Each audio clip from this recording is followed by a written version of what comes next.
Bom, eu vou dar início, então, aos trabalhos dessa mesa. Eu começo agradecendo pelo convite. Sempre é muito bom, né, a gente ter interlocutores para as coisas que a gente estuda.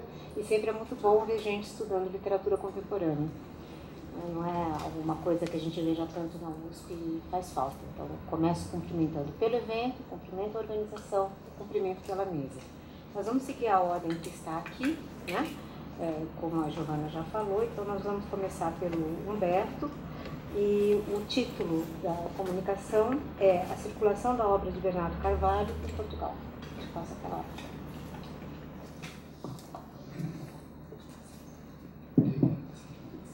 Bom, boa tarde. De fato, muito bom estar aqui para falar sobre literatura e para falar sobre literatura contemporânea.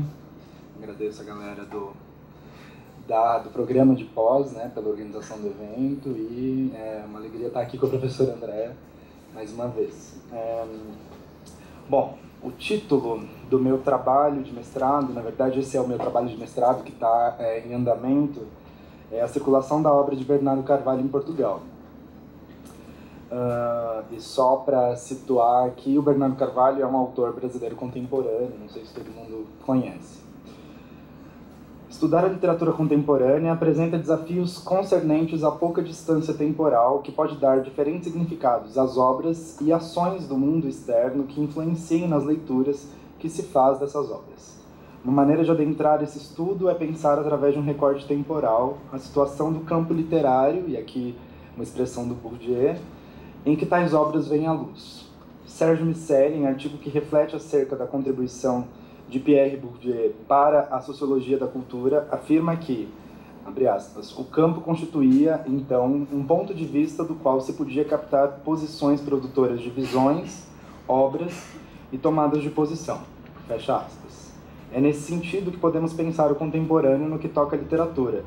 Analisar o campo literário seria essa busca por captar as posições, visões, obras e tomadas de posição.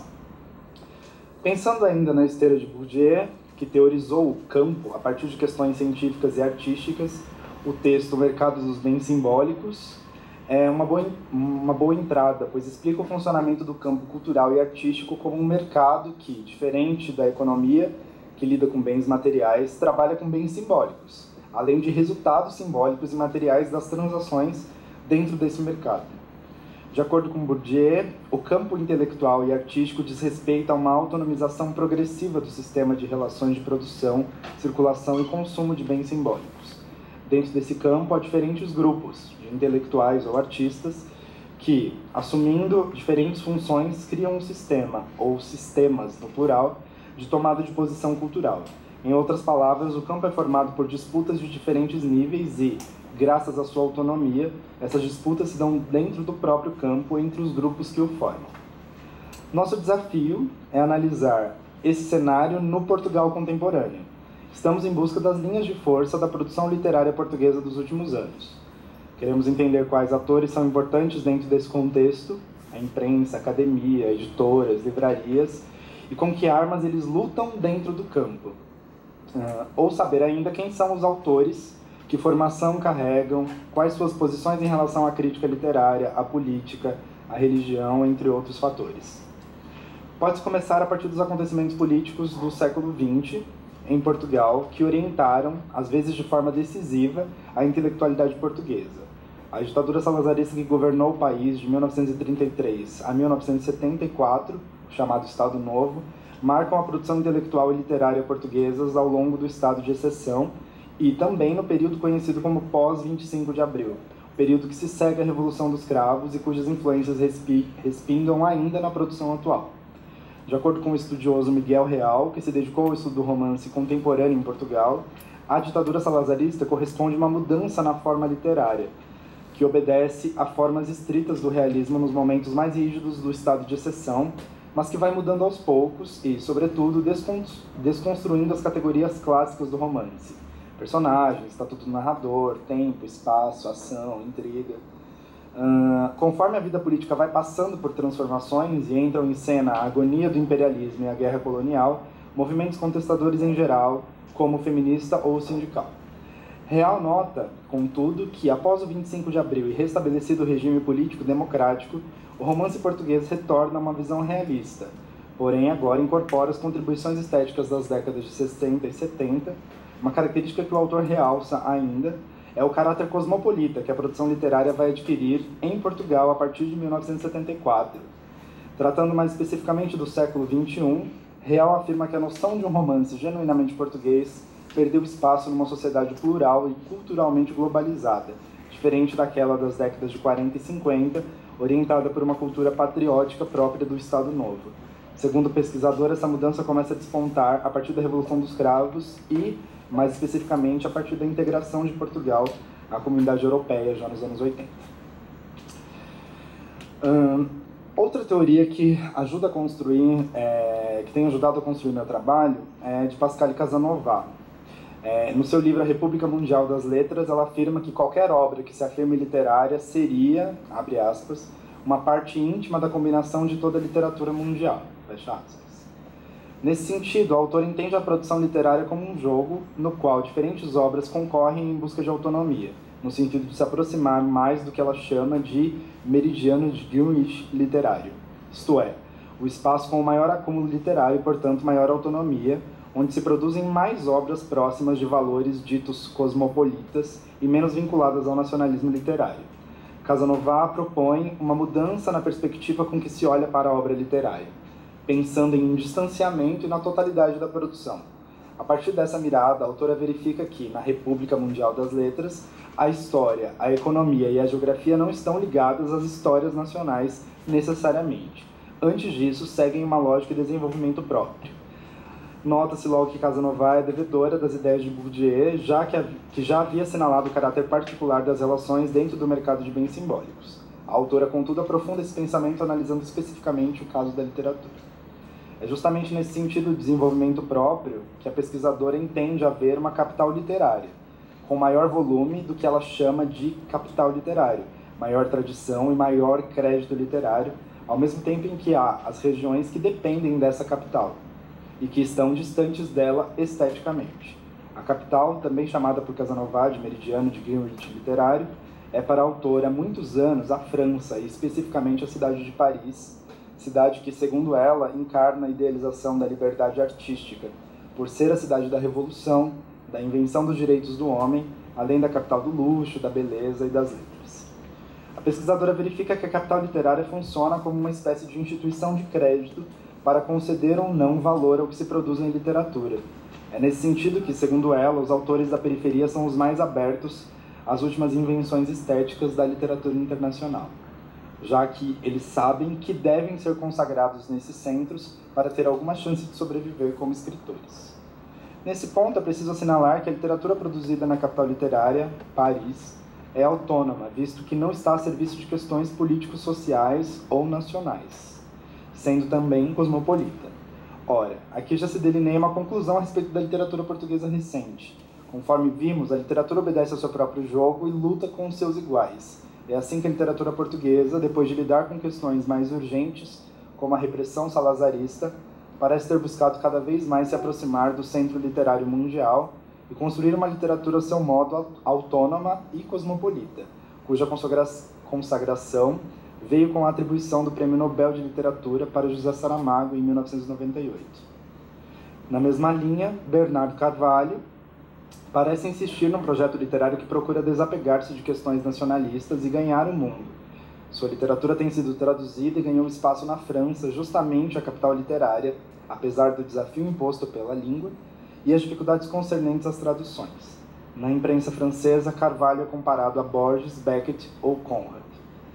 Nossa pesquisa, por sua vez, tem mostrado que também em Portugal, Bernardo Carvalho tem sido reconhecido, nas palavras do crítico Eduardo Prado Coelho, em artigo publicado pelo Jornal Público, jornal português, como, abre aspas, um grande nome da ficção dos nossos dias em qualquer língua, fecha aspas.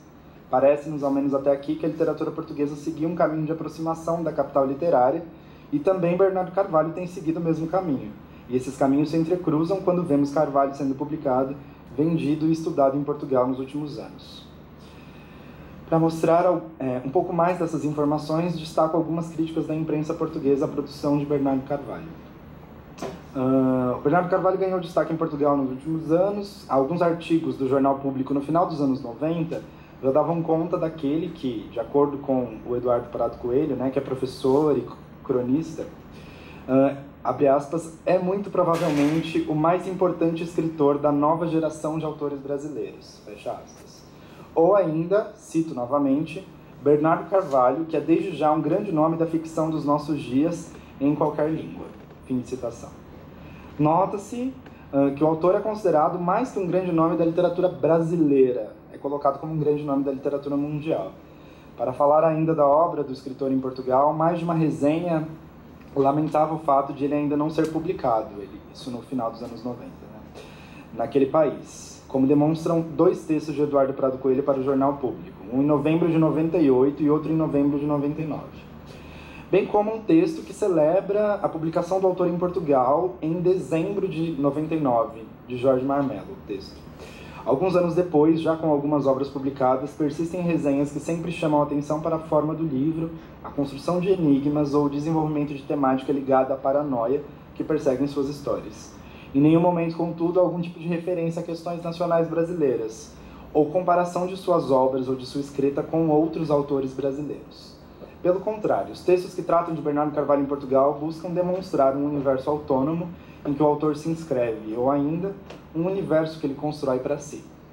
Eduardo Prado Coelho, em um dos primeiros textos sobre Carvalho, publicado no Jornal Público em 1998, afirma, cito, não tenho a menor dúvida de que estamos na presença de um verdadeiro autor, isto é, de alguém capaz de estruturar um universo com as suas regras e os seus princípios de funcionamento, com a sua unidade profunda e os seus eixos de variação. Fim de citação. À época da publicação desse artigo, as obras de Bernardo Carvalho ainda não haviam chegado a Portugal, mas os críticos já anunciavam a qualidade literária do autor e, reconhecendo o papel da imprensa como influenciadora dentro do campo literário português, contribuíram para a posterior publicação de Carvalho no país. O que fica mais claro quando, em uma notícia acerca de um prêmio internacional de romance, o Jornal Público, listando os indicados, anuncia as iniciais, romance de Bernardo Carvalho. Este paulista, ex-correspondente da Folha de São Paulo em Nova York, é um dos nomes mais interessantes da nova ficção brasileira, ainda por editar em Portugal. Eduardo Prado Coelho afirma que o autor conquistou alguns poucos leitores e, apesar do pequeno número, esses seriam fanáticos, pois, segundo ele, abre aspas, a razão é simples, quando um autor cria um continente de escrita, ficção e imaginário, que lhe é totalmente próprio, na medida do possível, claro, nós sentimos que o mundo em que vivemos seria diferente sem a contribuição desse autor. Daí o fanatismo e a expectativa exigente com que aguardamos cada nova obra sua. Temos um importante crítico literário que declara sua expectativa com as obras de Bernardo Carvalho. Eduardo Prado Coelho era crítico literário, professor universitário e desenvolveu importantes trabalhos dentro do campo cultural português, além de ser figura conhecida da vida pública daquele país, o que o habilita como importante tanto para a universidade quanto para a imprensa. Na sequência do mesmo artigo, o acadêmico comemora o fato de que os direitos de publicação tenham sido adquiridos por duas editoras portuguesas. Abre aspas, donde em breve teremos em Portugal material suficiente para ficarmos a conhecer o mais importante escritor da nova geração de autores brasileiros. Fecha aspas. Já por ocasião do lançamento de O Medo de Sade, pela editora Companhia das Letras, Eduardo Prado Coelho volta a falar em Bernardo Carvalho no Jornal Público, numa resenha que trata do novo livro do autor como uma, abre aspas, defesa do humano contra a lógica de Deus, fecha aspas, e que analisa profundamente a construção que o autor faz naquele livro, escrito sob encomenda da editora. Prado Coelho lembra os leitores que já mencionou os livros anteriores do autor e recomenda. Trata-se da mais importante descoberta atual da literatura brasileira. Esses textos do final dos anos 90 e início dos anos 2000 ajudaram a divulgar a obra de Bernardo Carvalho em Portugal e o consolidaram como escritor de importância que Jorge Marmelo e Eduardo Prado Coelho já citavam. Em texto de 2015, com a publicação de Reprodução, romance também do Bernardo Carvalho, com a publicação do livro lá em Portugal, Isabel Lucas, no Jornal Público, afirma que o livro é a reação de Bernardo Carvalho a este mundo, que privilegia o discurso único, a leitura de primeiro grau, sem ironia nem imaginação, a ideia de que existe uma verdade num meio que parece absolutamente democrático, quando a democracia tem pouco a ver com absolutos. Vemos que mais de 15 anos depois da publicação das primeiras obras de Carvalho em Portugal, segue-se o que podemos chamar de uma leitura cosmopolita de sua obra. Embora seja possível verificar de forma bastante agravada no território brasileiro o que o livro de Carvalho acaba por chamar de reprodução, não sei se vocês conhecem a obra Reprodução do Bernardo Carvalho, mas ele trata justamente de discursos únicos, né? Ele faz um retrato de um brasileiro que está num aeroporto discutindo com um delegado que vai fazer uma série de indagações para ele, e ele é, na verdade, aquele comentarista de internet, aquela pessoa que fica soltando comentários estúpidos à torta e à direita, sem se preocupar muito com o conteúdo, a veracidade, enfim, sem verificar. Quer dizer, é uma coisa que acontece muito no Brasil, mas a crítica, Isabel Lucas, no Jornal Público, quando foram publicar o livro lá em Portugal, não fala que seja um caso particular brasileiro. Ela diz que o livro é uma reação do Bernardo Carvalho ao mundo que privilegia o discurso único. Quer dizer, de fato tem uma leitura que é cosmopolita, né? A gente acaba... vou retomar aqui, né? Embora seja possível verificar de forma bastante agravada, como eu disse, no território, o que o livro de Carvalho acaba por chamar de reprodução, uma análise superficial de fatos e discursos e a reprodução de clichês e preconceitos na era da internet, a análise de Isabel Lucas para o Jornal Público não restringe o fato ao Brasil, mas fala em um mundo que privilegia o discurso único, valorizando a leitura cosmopolita de Carvalho. É isso. Obrigado.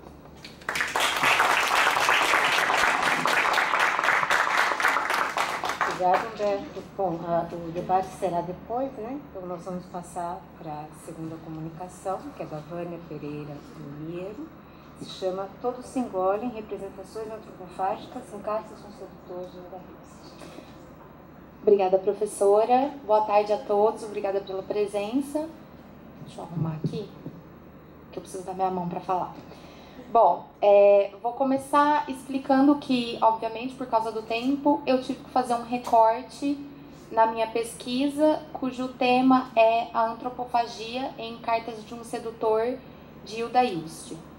Bom, o que isso significa? Que eu estou usando a antropofagia como chave de leitura para entender a narrativa, a estrutura e os personagens do livro. Mas, como o nosso tempo aqui é limitado, hoje eu vou falar apenas do personagem principal do livro. Eu não sei quem leu ou conhece aqui. A Hilda ultimamente tá sendo mais conhecida, tá vendendo mais, enfim, o que ela sempre quis a vida toda, tá conseguindo depois que morreu, né? Ironia do destino. Bom, o personagem principal desse livro é um mendigo escritor ou escritor mendigo chamado Stamatius, ou tio. Vamos chamar de tio porque, convenhamos, fica mais fácil. Nem sempre ele foi mendigo, ele nasceu de uma família muito rica, ele era um aristocrata, mas ele perdeu tudo justamente por essa insistência em escrever textos, que a gente diria textos sérios, né? O editor pedia para ele textos mais de fácil digestão, para usar uma metáfora aqui do meu campo, best-sellers, bandalheira, pornografia, coisa que as pessoas estavam interessadas na década de 90, que é quando a Hilda vai escrever esse livro. Mas o tio tinha necessidade de ser verdadeiro consigo mesmo e com as suas dores, sua verdade humana, sua metafísica, e se negava a escrever esse tipo de livro. Graças a isso ele vai parar na rua, perde a casa, perde a mulher, perde os dentes, mas continua obsessivamente escrevendo. Bom, além do tio, eu preciso falar também um pouquinho da estrutura da obra, porque esse livro ele é muito peculiar. Inclusive o Pécora, que organizou a obra da Hilda Hilst pela Globo, ele fala que vai chamar o livro provisoriamente de romance, porque não dá para enquadrar Cartas de um Sedutor, ou pelo menos não dá facilmente para enquadrar em qualquer gênero que a gente conheça. Esse livro mistura cartas, contos, narrativas, diálogos que são dramatizados, e todas essas peças são justapostas de uma maneira muito abrupta. Então, não há uma transição orgânica de uma peça para outra. De repente, você está ali acompanhando um narrador e um personagem com a sua vida, a sua história, seu relato. De repente, você vira, você não está mais num conto, você está diante de um diálogo e é outra história, outro personagem.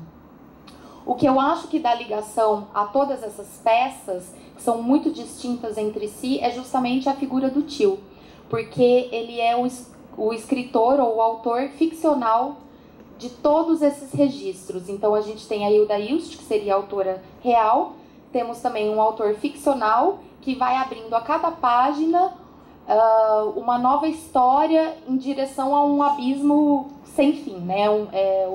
O fundo do poço, mas não tem fundo esse poço, que seriam essas narrativas que se acumulam vertiginosamente em Cartas de um Sedutor.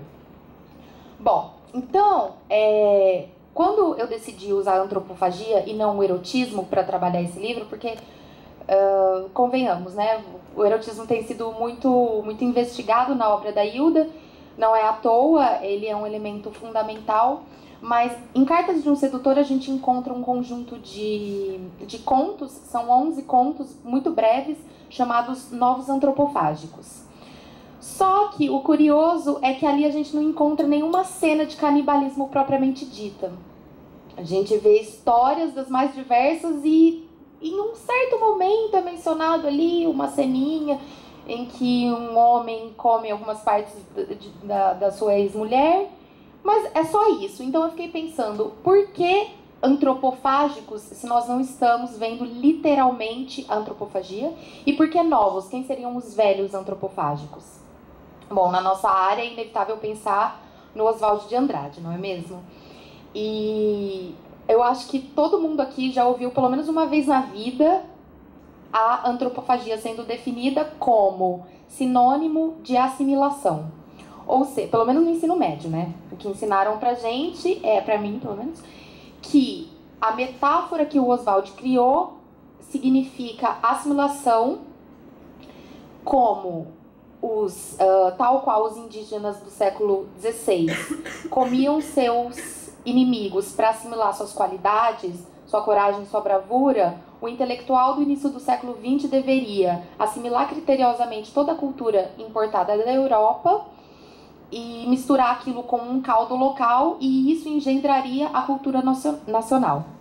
Bom, eu acho difícil dar uma definição tão categórica para a antropofagia do Oswald de Andrade, porque quando a gente se depara com todos os textos que ele escreveu a respeito desse assunto, e principalmente o Manifesto Antropófago, a gente vê que nunca tem uma definição tão explícita. Parece que o próprio autor está tateando o objeto, e esse objeto está em constante mutação. Mesmo depois da morte do Oswald, as pesquisas não pararam acerca da antropofagia, e hoje eu consigo enxergá-la como uma rede de saberes que estão entrecruzados.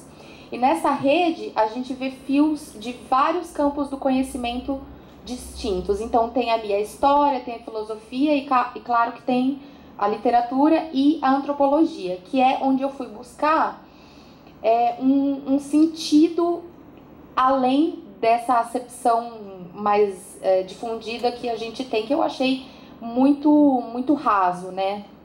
Não seria só isso, não é possível que o trabalho da vida inteira do Oswald se resume em uma frase. Então, eu comecei, na minha pesquisa, eu me deparei com 2 antropólogos muito interessantes. Um é brasileiro, ele se chama Eduardo Viveiros de Castro, ele é professor, se não me engano, da Federal do Rio de Janeiro. E um texto dele chamado A Inconstância da Alma Selvagem, em que ele fala sobre a tribo Tupinambá, ele diz o seguinte: a filosofia Tupinambá afirmava uma incompletude ontológica essencial, incompletude da socialidade e, em geral, da humanidade. Tratava-se, em suma, de uma ordem de onde o interior e a identidade estavam hierarquicamente subordinados à exterioridade e à diferença, onde o devir e a relação prevaleciam sobre o ser e a substância. Então, essa tribo Tupinambá, eles eram exocanibais, eles só devoravam inimigos capturados em guerra, nunca da própria tribo, e isso é muito importante, justamente por causa do que o Viveiros fala aqui. Viveiros de Castro fala que a diferença era superior à identidade. A gente entende um pouquinho mais o que isso quer dizer em outro texto dele, que chama Imanência do Inimigo, na qual ele estuda outra tribo também canibal, que eram os Araueté. Ele fala o seguinte: o que está em jogo na antropofagia é, em última análise, a incorporação de algo eminentemente incorporal, a posição mesma de inimigo. O que se assimila da vítima são os signos de sua alteridade, e o que se visa é essa alteridade como ponto de vista ou perspectiva sobre o eu, uma relação. Quer dizer, tanto os Araueté como os Tupinambá, eles se enxergavam como seres faltantes e o mundo como algo faltante também. Então, durante esses cerimoniais que tinham uma dimensão verdadeiramente religiosa, que eram cerimoniais em que eles devoravam o que parece que eles procuravam era justamente o ponto de vista do outro, que pra gente, a nossa ignorância permite que a gente afirme que são todos índios, mas entre eles era completamente diferente. Então, os Araueté tinham uma cultura e o Tupinambá outra cultura totalmente diferente. Quando eles devoravam as partes do inimigo no banquete, era como se eles pudessem momentaneamente assumir esse ponto de vista que eles jamais teriam, porque eles eram outros, eles eram alteridade, completamente distintos. Já aqui a gente quebra essa definição mais corrente de antropofagia como assimilação. E isso vai ser reforçado por um antropólogo espanhol chamado Oscar Calavia Saez, que em um artigo chamado Antropofagias Comparadas, e nesse artigo ele fala do Oswaldo de Andrade, eu não concordo com o que ele fala, mas ele tem um apontamento que corrobora essa perspectiva do Viveiros de Castro. Ele fala o seguinte: há poucas ideias mais ocidentais e menos canibais do que a mestiçagem. É o sólido conceito de identidade do velho mundo que permite pensar em seres mistos em que os componentes ainda persistem. As mitologias europeias estão povoadas de seres compostos. Já as mitologias ameríndias tratam de seres que se transformam. Há uma troca e não uma acumulação de imagens. O canibalismo não é sincrético nem barroco. Então aí ele já derruba de vez aquela velha hipótese que a antropofagia é uma metáfora de acumulação, porque ele diz: os índios não são sincréticos, a minha força não vai se sobrepor à força do inimigo que eu estou devorando. Não, eu quero trocar de lugar com ele, porque essa experiência de transfiguração, ela vai me fornecer justamente uma perspectiva que eu não tenho. Então, o que é mais importante do que a minha própria identidade? A relação que eu estabeleço com o outro, aquele que é totalmente distinto. Então, aqui o Oscar Calavia Saez já dá na perna assim, da interpretação mais corrente da antropofagia, dizendo que ela só foi possível porque no momento em que o europeu se confrontou com aquelas cerimônias, ao invés dele assumir a perspectiva do índio, ele quis estabelecer os seus próprios paradigmas e traduzir a partir da sua própria mentalidade, do seu próprio ponto de vista, uma coisa que ele não era capaz de entender, porque eram mundos completamente distintos. Os portugueses, nesse sentido, deveriam ter sido um pouco mais canibais, né? Não deglutindo os índios, mas sim ocupando o seu ponto de vista e a sua perspectiva. Bom, continuando, vocês podem pensar, bom, o que isso tem a ver com Cartas de um Sedutor? Então a gente volta lá para lembrar do Stamachius, do Till, e pensar o que significa essa narrativa vertiginosa em que cada momento a gente está acompanhando uma história completamente diferente. Bom, tendo em vista tudo isso que eu pude encontrar na antropologia, eu poderia definir, pelo menos essa é a minha opinião, o Till como um antropófago. Em nenhum momento ele come ninguém no texto, pelo menos não come, né, de garfinho, só come. É erotismo, né, gente? Vamos lá. E o que significa isso? O que ele está fazendo? Bom, ele dá voz a outros personagens completamente distintos de si, porque em nenhum momento ele está falando de seres que ele conhece, apenas uma dessas vozes é alguém que ele conheceu na infância. todos os outros, nós não conseguimos estabelecer um traço ou um laço com o tio. Além disso, ele cede a narrativa e o lugar de narrador para esses outros. Ele troca de perspectiva e de ponto de vista a todo momento. E de uma forma ou outra, ele está se transformando constantemente nesses outros personagens. Ele incorpora, tal como o índio incorpora o outro. Então, é uma atitude antropofágica, mesmo que não seja uma atitude canibal. Né? Então, se a gente lembrar do que o Viveiro de Castro falou e do que o Oscar Calavia Saez falou, a gente consegue estabelecer aí um paralelo entre os dois. Bom, não vou me perder aqui. Me perdi. Ah, sim. Aí a gente pode pensar, mas o que desperta esse mecanismo no tio, né? Por que ele começa a escrever dessa forma tão vertiginosa e obsessiva? Nem sempre ele foi assim. Ele fala que até uma certa altura da vida dele, ele viveu muito bem, obrigada, com todo o dinheiro que ele tinha, e ele desfrutava e regozijava de todo o luxo e de toda a futilidade que ele podia ter.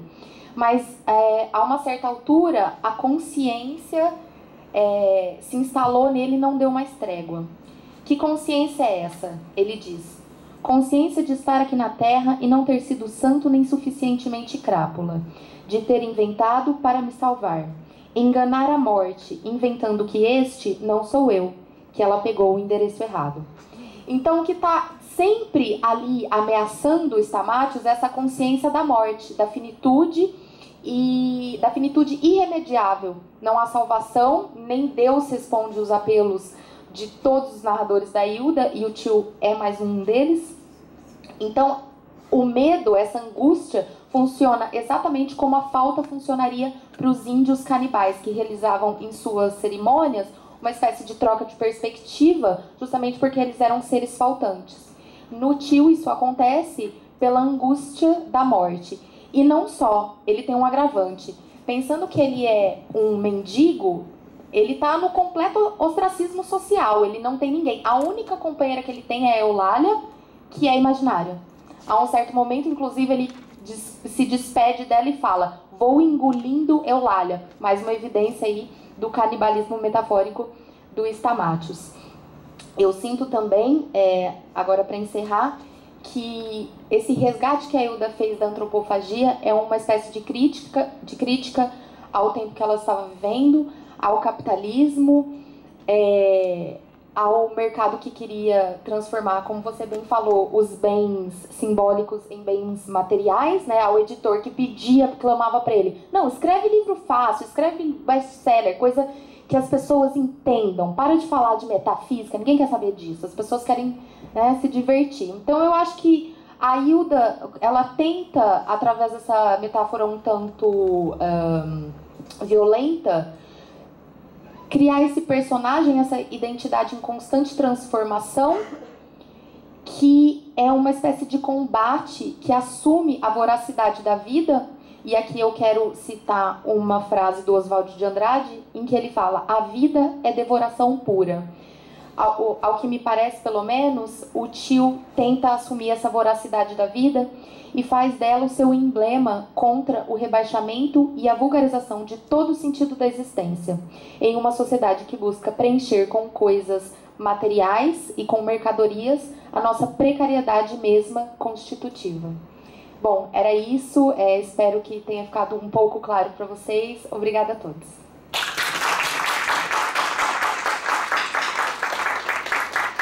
Obrigada, Vânia. A gente passa agora para o Paulo Vitor Coelho, cujo título da comunicação é sobre alguns aspectos centrais da prosa de Cheiro do Ralo. Obrigado, professora. Obrigado a todos pela presença hoje. Bom, essa comunicação partiu da minha pesquisa de mestrado, que aborda o primeiro romance do Lourenço Mutarelli, O Cheiro do Ralo. E eu vou explicar rapidinho um pouco das questões que me fizeram pensar nesse tema, nesse autor. Essa minha vontade de estudar prosa contemporânea, né? E por que pelo Lourenço Mutarelli, né? Eu tenho algumas razões aqui que penso eu, que justificam a escolha dele, né? Que ele é um autor que começou não na literatura, mas ele começou nos quadrinhos, e uma longa trajetória de premiações, e a crítica especializada dá muito valor para essa primeira produção em quadrinhos dele, né? Mas e um autor sem uma formação acadêmica, que quando vem para a literatura, realiza uma prosa que desestabiliza um tipo de fazer prosa dito tradicional. Mesmo que diz alguns autores, em comparação com alguns autores da contemporaneidade.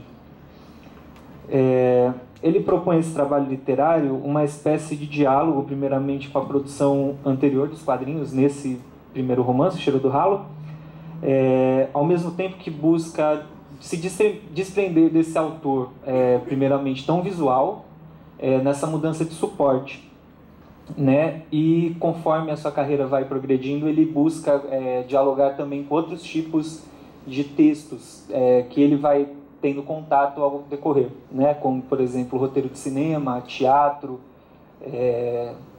música. Ele tenta incorporar isso de alguma forma no texto, né? Mas, assim, ele tenta agregar isso ao texto, mas sempre tem a cara do Lourenço Mutarelli, porque há uma recorrência de certos procedimentos e temáticas que dá uma continuidade nesse projeto que ele busca construir. Esse trabalho, particularmente, foi pensado em observar essa primeira obra, que é uma obra de transição dele, do gibi para a literatura, diferente de alguns outros trabalhos já sobre o autor que buscam abarcar a obra dele num conjunto, mas como ele ainda continua publicando, ela fica muitas vezes incompleta, e às vezes o próprio autor ele muda, ele faz algo que muita gente não esperava que ele fizesse, como por exemplo o último livro dele, que volta com o gibi, coisa que ele disse que não faria mais, né? E buscar demonstrar, porque o título provisório da pesquisa ele entra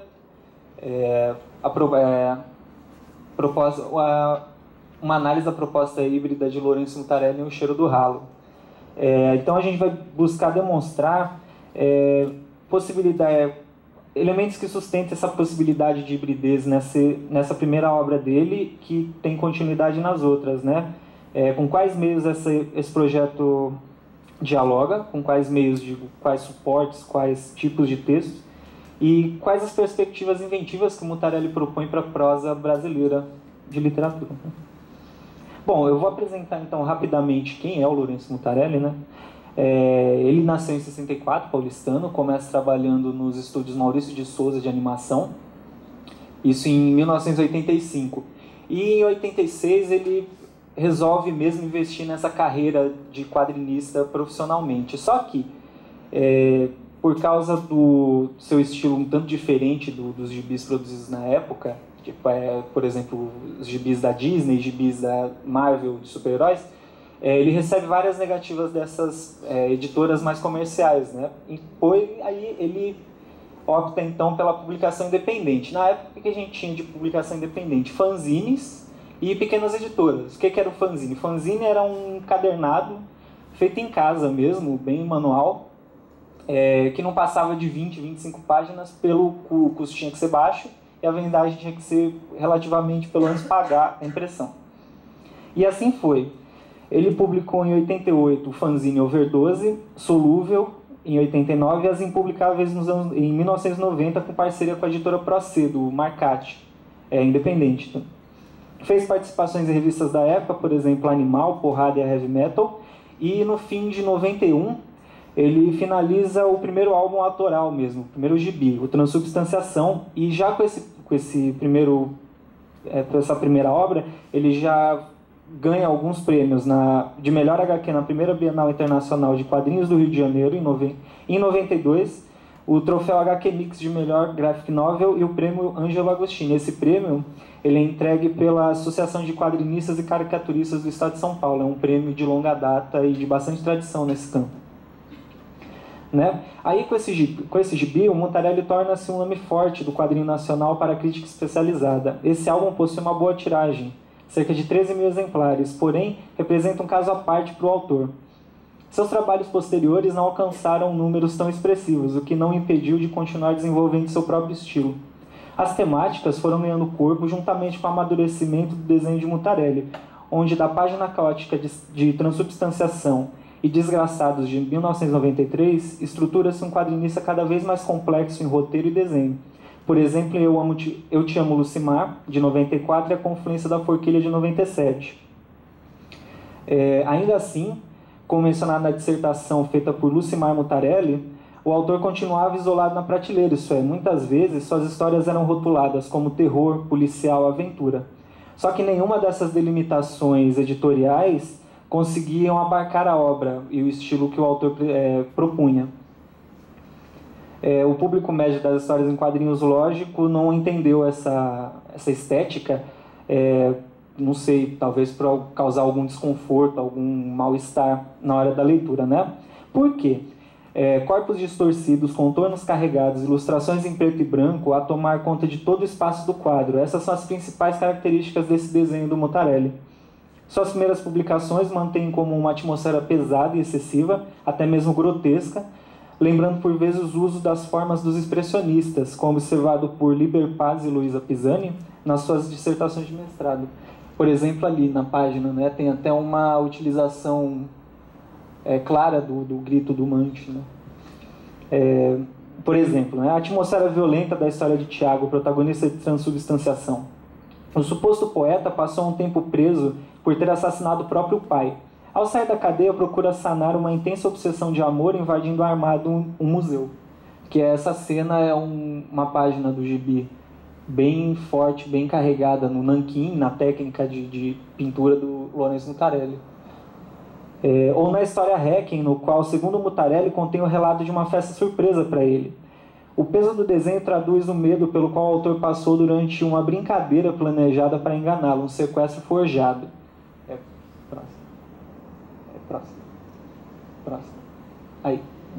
Essa é uma página do Requiem, que em entrevista o Mutarelli diz que essa história realmente ocorreu. Era uma festa de aniversário surpresa para ele, em que os amigos de trabalho dele falaram: que legal, acho que vai dar certo a gente forjar um sequestro de brincadeira e colocar uma arma na cabeça dele para que ele não saiba que a festa vai acontecer. Na próxima página, inclusive, tem a foto do momento em que ele chegou na casa, que era o local da festa. O texto também é bem forte, né? Cadê?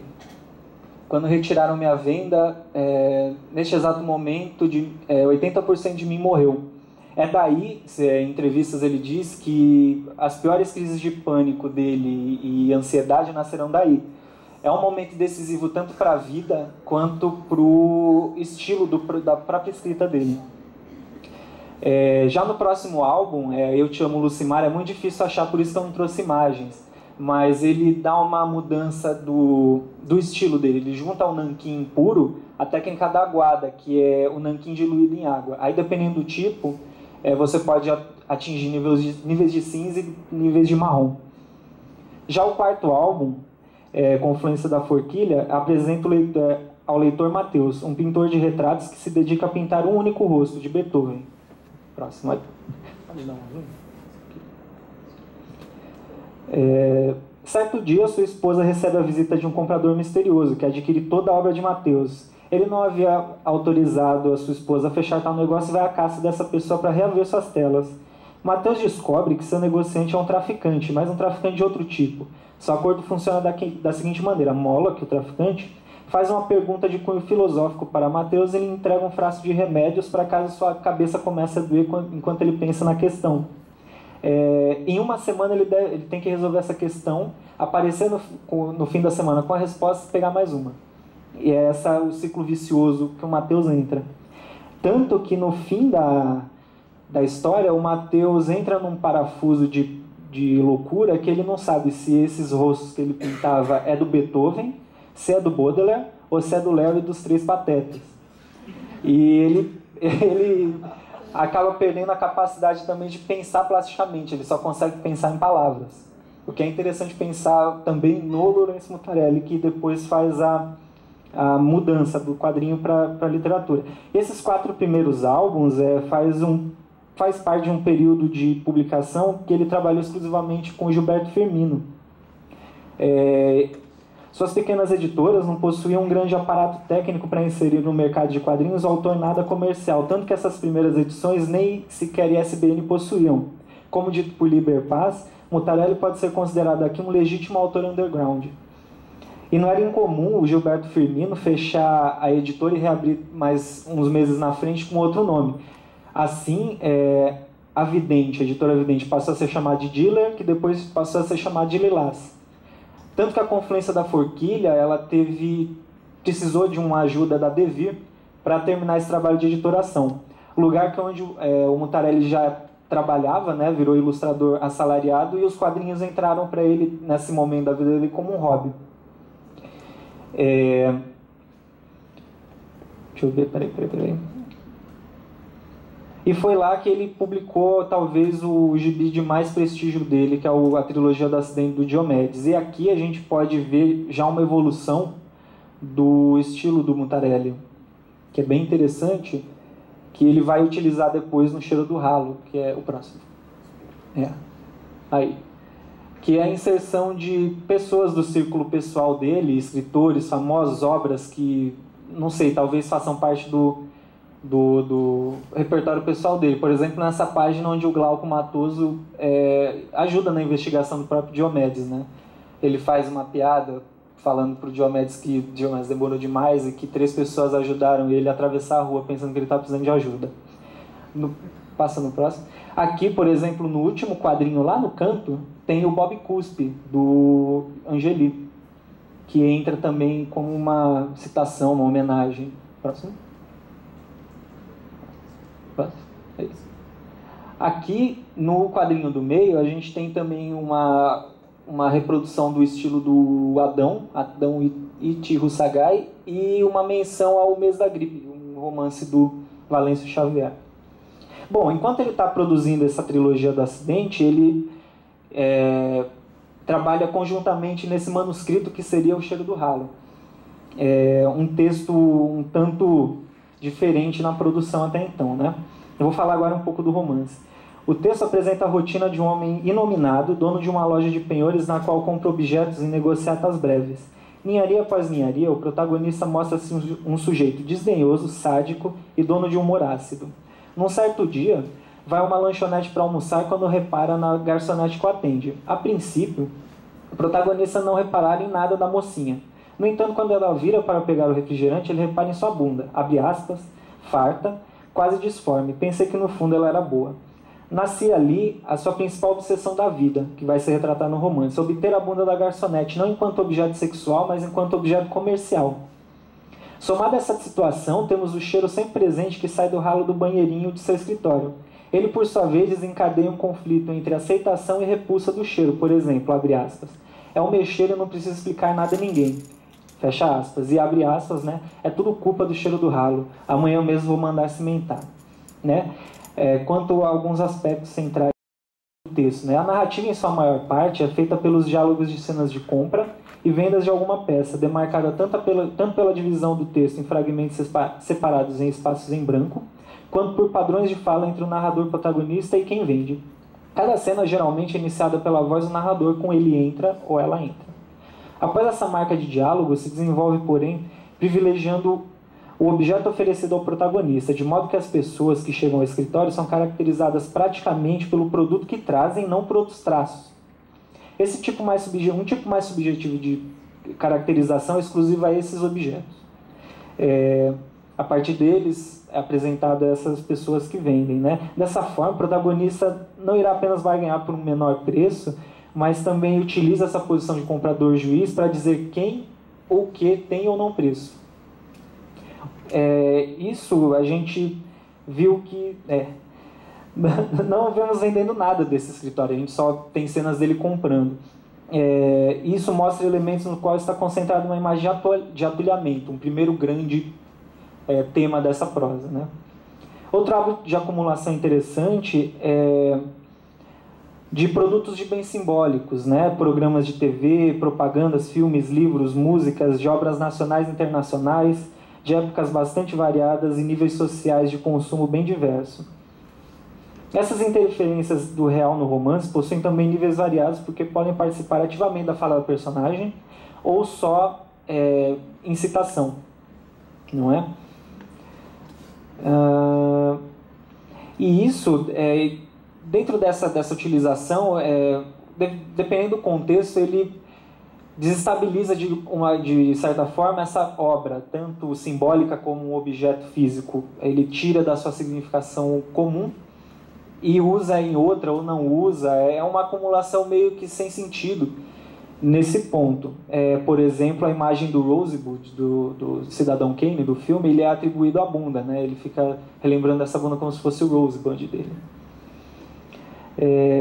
E coloca assim uma primeira questão interpretativa. O que nos diz essa acumulação de objetos que não aponta para uma possível utilização dessa matéria, mas sim aponta para uma acumulação explicitamente superficial e sem sentido? Inclua-se essa pergunta o fato de que em nenhum momento é mencionado valores monetários ou nome de moedas. Para o protagonista, esse dado parece não ter relevância. Traço esse que parece extrapolar a trama, invadindo mesmo a forma. A maneira como o romance foi pensado estruturalmente, né? A sequência frenética de cena de compras, monólogos interiores, citações, apropriações, passa para o último, já que está apertado o outro.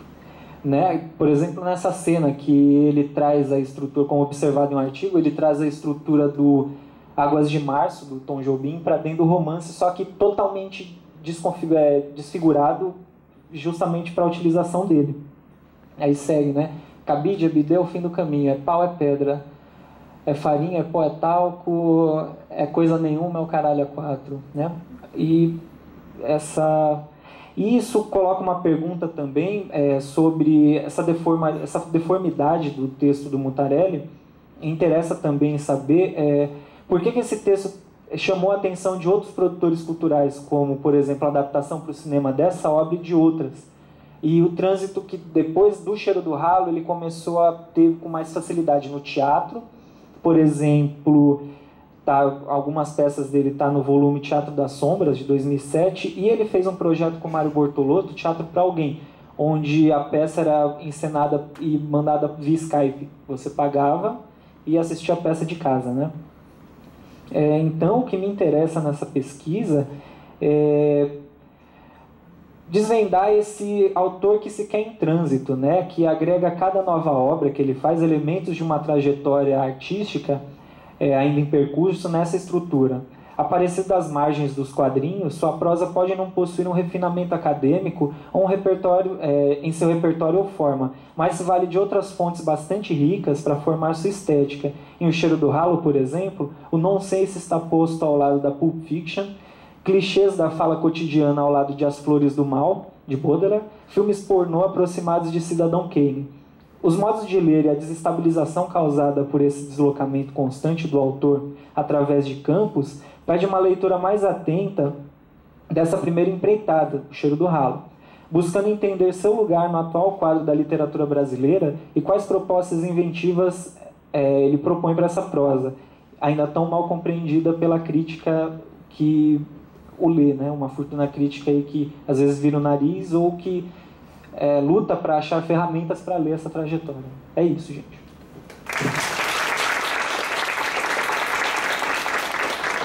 Obrigada, Paulo. Todos conseguiram se manter rigorosamente dentro do tempo. Impressionante, impressionante. Eu vou tentar também não atrasar muito aqui, que a gente agora tem 20 minutos, né, para o debate. E eu só vou fazer um apanhado geral e passo a palavra para vocês. Eu tenho algumas perguntas também que eu queria fazer, mas eu faço depois, havendo tempo. Vou primeiro só fazer esse apanhado geral. São 3 obras muito diferentes, né? A gente poderia pensar, mas o que elas estão fazendo juntas aqui? Mas quando eu estava lendo, eu conheço as obras e lendo os trabalhos de vocês, eu tenho a impressão, vamos ver se vocês também, que há um eixo comum aqui, que não é só dessas 3 obras, mas que vocês mostram, que são figurações problemáticas do narrador e da figura do autor, né, em obras contemporâneas. Só que vocês vão por 3 caminhos muito diferentes. São 3 caminhos muito diferentes, mas todos colocam em xeque essa figuração problemática do narrador e do autor. Não só do narrador, mas da ideia de autor, né?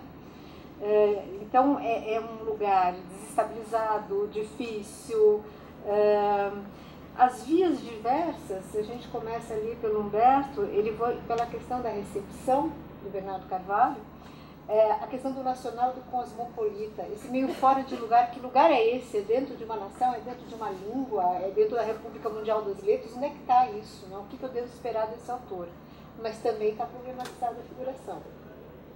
No caso da Vânia, tem um escritor que é um escritor perda, eu vou usar inclusive o termo que o Pécora usa, né? Porque ele faz ali uma comparação entre esse personagem que perdeu tudo e o outro que se vendeu, né? Ele fala que é o escritor vendido, né? O Cal. Ele faz uma comparação entre os dois, ele vai fazendo um paralelo e isso vai tornando a coisa complicada. Então, você tem uma formulação muito interessante, diz assim: os pedaços e fragmentos de diferentes personagens e histórias são vomitados para compor o corpo caótico desmembrado do texto.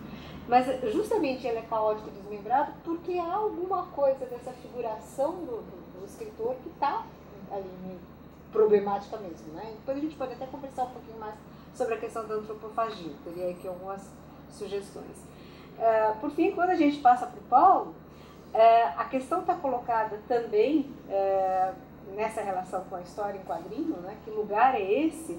A história em quadrinho, na verdade, quando ela surge vinculada à ideia de romance. O primeiro nome que ela recebeu foi romance por imagens. O que a gente entende pela história em quadrinhos. Tem gente que vai lá para trás, para as cavernas e Lascaux, e diz que aquilo é história em quadrinhos. Não, não é. Né? A gente sabe que começa com Rudolf Topfer, né? No século XIX, 1827, 1833. Goethe leu, gostou, reconheceu aquilo como romance. Quer dizer, o Topfer chamava de romance em imagens, o Goethe chamou de romance caricatural. Quer dizer, tem uma ligação que está ali na origem, e o próprio Topfer dizia: olha, você tem a literatura que é por imagens e a literatura que é por palavras. Bom, mas as imagens também podem aparecer nas palavras. Então é interessante pensar a hibridez aí, no caso do Mutarelli, um pouco por esse caminho, né? Então, a questão, qual é o lugar desse autor, né? Como é que ele se coloca? E você mostrou que tem nesse livro, mas depois vai aparecendo. O Mutarelli está sempre sendo personagem dele mesmo, né? De várias maneiras. Então, assim, essa figuração está problematizada. Eu achei muito interessante porque esse é um nó. Essa é uma tópica da crítica da literatura contemporânea, não só brasileira, mas a brasileira também. Então, por vias muito diferentes, vocês fizeram aproximações muito ricas, muito instigantes, né? Eu teria um monte de perguntas aqui para fazer, mas eu acho melhor abrir, as pessoas fazem as perguntas, depois, havendo tempo, eu entro também com as minhas perguntas, senão eu mando para vocês por e-mail, depois vocês me respondem. Vamos fazer assim, então? Estou abrindo para vocês, nós temos aí mais 19 minutos para ser rigorosa, então fiquem à vontade. Há sempre uma timidez inicial, né? Mas alguém tem que começar, alguém tem que puxar a fila.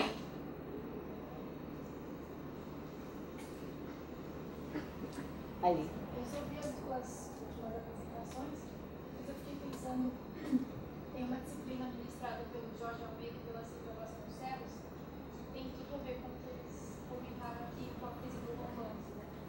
E aí na primeira aula, foi uma aula aberta, eu tenho contato com a professora aqui, uma professora importada, não me lembro agora exatamente. Aqui, ó.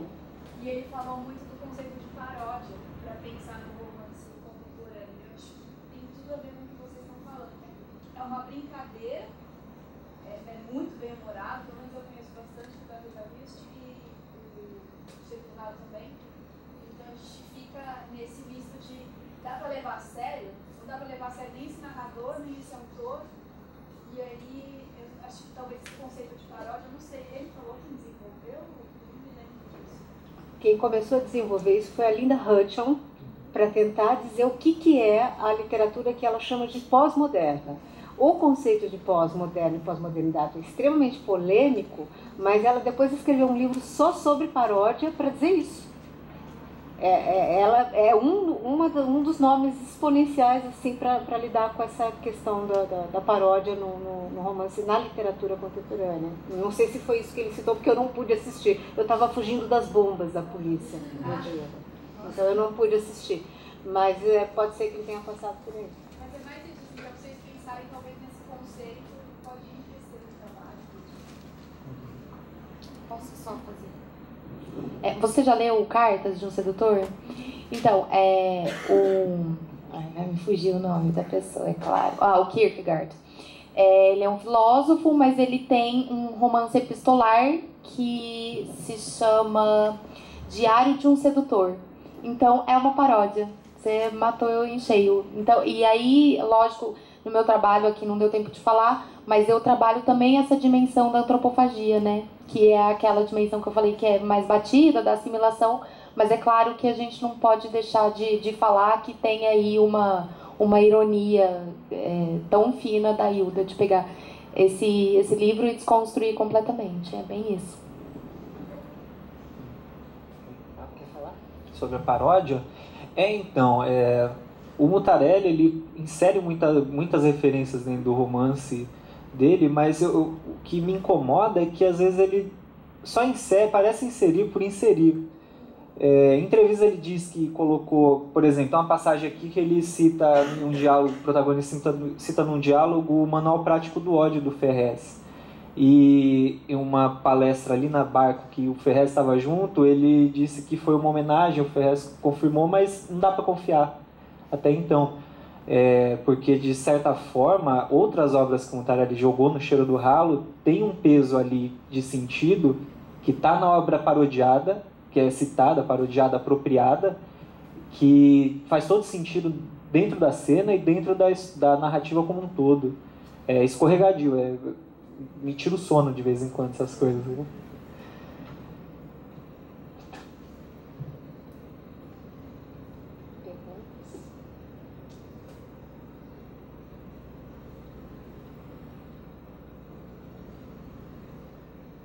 A fila já começou, gente. Não precisa mais ter timidez. Já quebrou o gelo. Não? Ninguém quer colocar nada? Nem falar que, que absurdo. Pode, não precisa concordar. Não precisa concordar. Não tem ninguém que queira colocar nada? Bom, eu vou então aproveitar esse espacinho.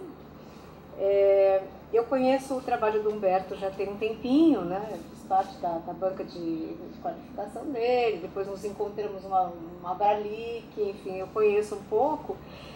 No resumo que eu tinha recebido, estava mais problemático isso. Eu acho que aqui na sua fala você soube articular um pouco melhor, mas se você puder, Humberto, acho que seria interessante, porque para quem conhece seu trabalho, dá para entender perfeitamente por que você está lidando com o campo literário português, pegando um autor brasileiro.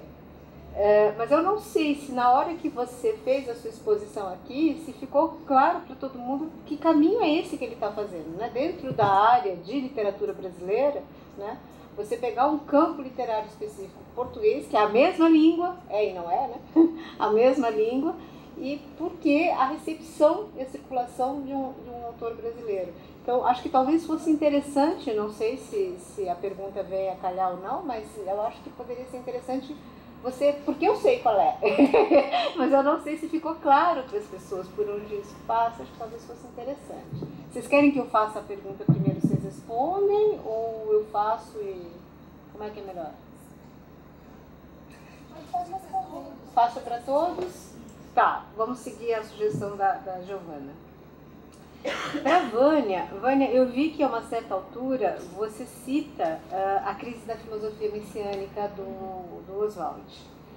E você citou aqui de novo na sua fala uma expressãozinha que ele usa lá. Ali ele trata da questão da antropofagia, ele está tratando de novo, mas justamente pelo vértice da alteridade. O que seria para o índio a alteridade? Então, talvez ficasse um pouco como uma sugestão, ou se você já tiver pensado nisso, te ouvir um pouco mais, já que você partiu do Oswald, já que é esse o caminho, né? Se começar a falar da ideia de antropofagia na literatura, pelo menos do século XX para cá, como é que você vê isso? Porque ali existe um conceito de alteridade que passa pela questão do matriarcado, por um outro tipo de estruturação, muito diferente do que depois o Viveiros de Castro vai mostrar. Mas já existe alguma coisa que não é exatamente aquilo que está no manifesto, né? Porque a crise da filosofia messiânica é bem posterior. Então, eu não sei se você pensou nisso ou não, mas como você está trabalhando com a questão da alteridade, e também você fez que sim quando eu falei aqui, mas se você está pensando em fazer algum tipo de contraponto entre esses dois personagens escritores que existem ali, né? Porque afinal das contas não tem só aquele que perde. É interessante que o autor se perde, mas a obra se mantém, né? O autor vai perdendo, mas a obra não. Mesmo que ela apareça despedaçada, que ele vomite pedaços, ela está lá, ela existe. Isso é uma coisa que está no teu resumo que eu li e que eu concordo. No caso do setor, eu acho que tem alguma coisa por aí. Então talvez fosse interessante pensar nessa. Não sei se você já pensou alguma coisa, se você quiser falar. Acho que, bom, tem mais algumas coisas, mas eu acho que para não me estender demais, eu colocaria isso para você nesse momento. E para o Paulo, eu já adiantei um pouquinho essa relação entre a história em quadrinhos e romance, que está desde a origem daquilo que a gente entende por história em quadrinhos. Eu queria saber por que você optou por usar o termo gibi. O tempo todo você usa o termo gibi. Gibi no Brasil acabou ficando mais ou menos sinônimo de história em quadrinhos, porque havia uma história em quadrinhos que se chamava gibi e uma coisa ficou sinônimo da outra. Mas, na verdade, dentro das histórias em quadrinhos, você tem várias categorias. E uma delas se chama justamente graphic novel, né? Romance gráfico. E não é toda HQ, não é toda história em quadrinho que é. Então, eu não sei muito bem por onde você foi, e se foi assim, se você não pensou nisso ainda, ou se você está pensando, porque eu acho que aí a precisão conceitual é importante. Porque a história em quadrinhos já se constituiu como um campo. Ela é um campo próprio, ela dialoga com a literatura. Ia te perguntar se você leu A Caixa de Areia ou Eu Era Dois em Meu Quintal. Porque é um livro de 2006, que é uma história em quadrinho e que é uma graphic novel, que é um romance e que ele problematiza o tempo todo a questão da realidade. O que é o real, como é que se representa o real por imagem, por palavras. Né? Que é outro conceito que dá pano para manga, né? Mas enfim, o que você pensou por isso? E por que você optou pelo termo gibi e não... Porque você está tratando de hibridez, ou seja, você está tratando da ideia de que há outros meios, né? Senti um pouquinho de falta também de saber qual é o teu referencial para o conceito de hibridez. E aqui apareceu, pela pergunta da colega de vocês, a questão da paródia, que está ligada à questão da intertextualidade, que aparece em todos, dos três autores, né? Então, eu não sei que referencial vocês estão usando para pensar a questão do intertexto. Eu sugeriria um ponto, tem o Bakhtin, obviamente, o Cristevá, mas um ponto bastante interessante é o livro da Tiferet Samayoa, que foi traduzido pela Sandra Nitrini, publicado pela UCTEC em 2008, que ela faz um apanhado muito interessante e depois ela vai pensar isso justamente no contemporâneo. E ela fala um pouco da paródia, de um jeito um pouco diferente da Linda Huntsman, mas fala. Então, assim, são isso que eu lanço para vocês, se vocês acharem que vale a pena responder. E se alguém do público quiser se somar a alguma dessas questões, também a gente, né, quiser pegar uma carona aí nas questões e acrescentar mais alguma coisa, a gente faz assim. Alguém quer? Ou eu passo a palavra para eles responderem?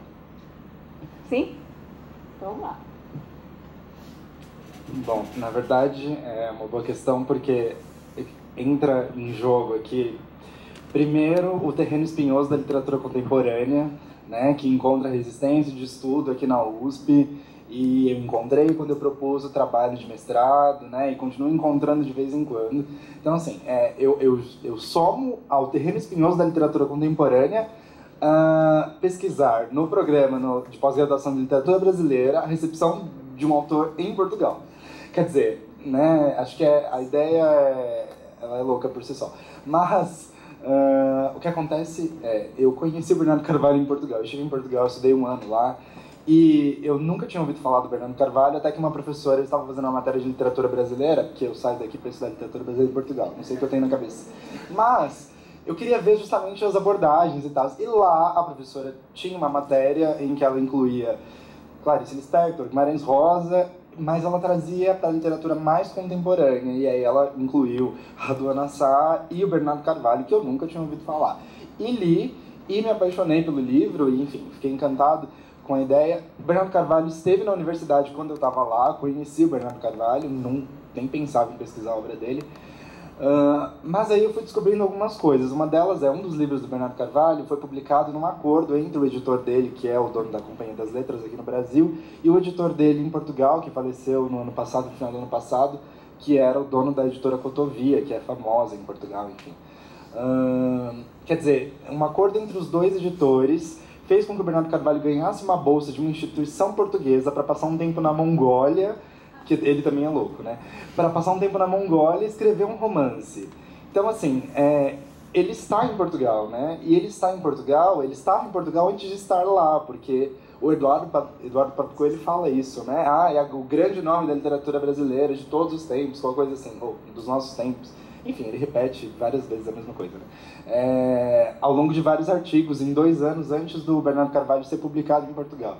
Quer dizer, uma coisa foi se somando à outra, né, nesse sentido, e eu acabei achando que era um bom tema de pesquisa ver como é que esse autor chegou lá. E aí eu vou estudar o campo literário português porque eu acredito que existia uma estrutura ali que favorecia a chegada dele, né? Seja porque a literatura portuguesa contemporânea está lidando com questões menos nacionais e mais cosmopolitas, enfim, e aí toda a estrutura do campo literário da República Mundial das Letras que faz com que autores que estão menos apegados a questões nacionais e, portanto, mais autônomos, de acordo com a Casanova, vão se aproximando da capital literária, né? O Bernardo Carvalho foi bem recebido em Paris e tem sido bem recebido em Portugal e tem sido muito presente lá, né? Mais ou menos esse é o caminho. Bom, não sei se eu tenho respostas, né, para as suas problematizações, mas gostei muito das duas coisas que você apontou. A questão da alteridade, ela é super delicada, né? E eu gostei que você falou, quando a gente lê a crise da filosofia messiânica, que foi uma tese que ele escreveu para tentar, para quem não sabe, para tentar uma cadeira aqui na filosofia da USP, o Oswald. E foi reprovado. Não vou nem tentar. Enfim,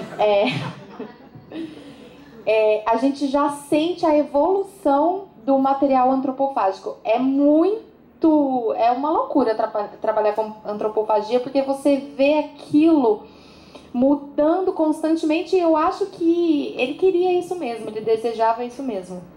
E conseguiu, porque é um objeto realmente em transformação, como os índios estão em transformação, como eu falo que o personagem da Hilda está em transformação. E essa questão da alteridade, ela é super delicada, porque o próprio, eu acho que é o Viveiro de Castro que fala isso, da alteridade, o que é alteridade para um europeu, o que é alteridade para um índio. É completamente diferente, porque o europeu já parte de uma identidade fechada em que eu defino o outro. E para os índios é completamente diferente, o que vale é a relação, né? É extremamente interessante que você seja diferente, é por isso que eles receberam de braços super abertos esse povinho infeliz europeu, que dizimou todo mundo. Enfim, então é assim uma questão que eu penso, mas que eu não tenho uma resposta agora definida, mas é claro que é uma questão muito importante para essa obra.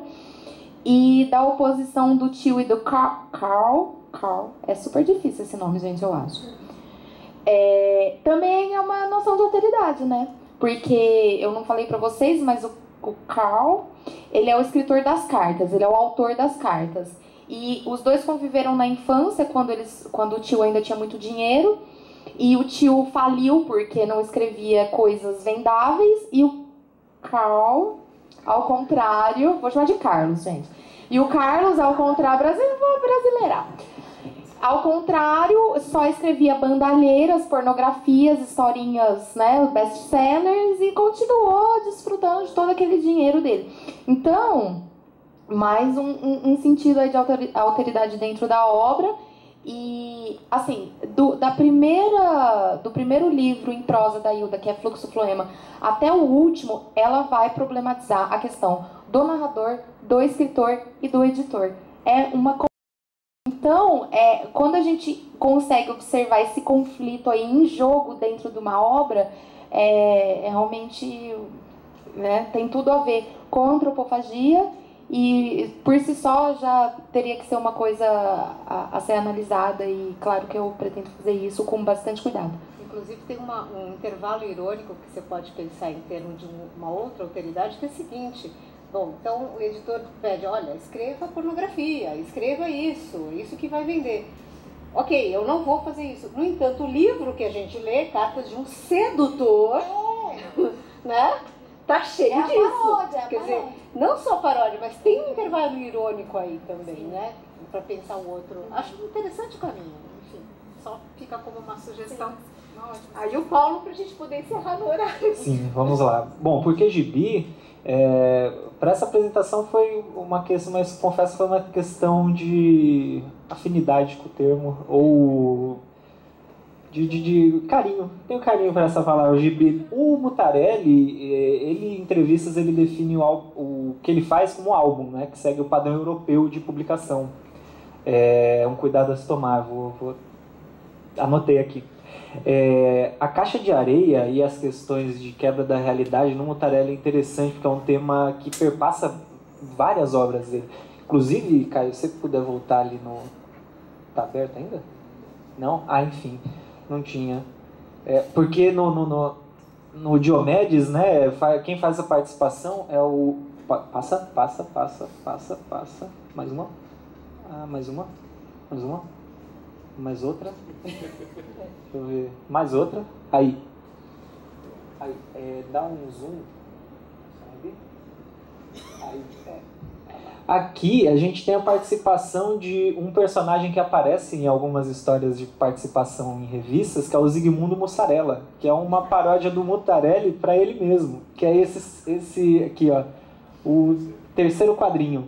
E tem aí mais uma quebra de realidade, que é uma paródia da própria história do Diomedes, que um dos títulos é o Rei do Ponto, ali tá o Rei no Ponto. Então ele entra numa espiral, obrigado. Sim, espiral. Não, eu tava pensando no termo. Numa espiral de diálogos que é muito interessante.